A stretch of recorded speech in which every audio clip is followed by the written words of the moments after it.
ำลวงจะซ้ำสวงเพราะหลงกลหากหลงคำคนจะมองมนจนใจตัวความหลงทำให้ทุกข์หนักเห็นกงจักว่าเป็นดอกบัวหลง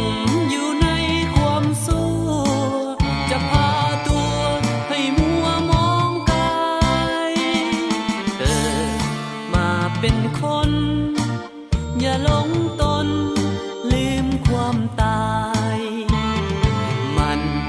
สร้างดีไว้ผลที่ใดคือความดี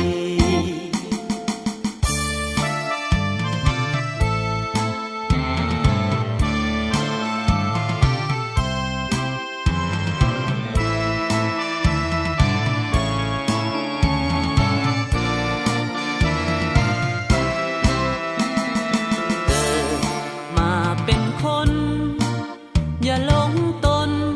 จนลืมตัวอย่าหลงเมามัว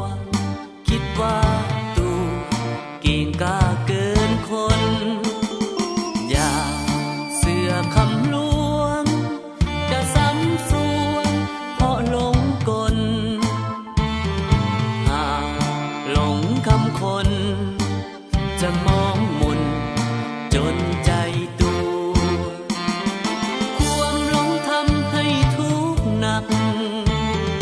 เห็นกงจักว่าเป็น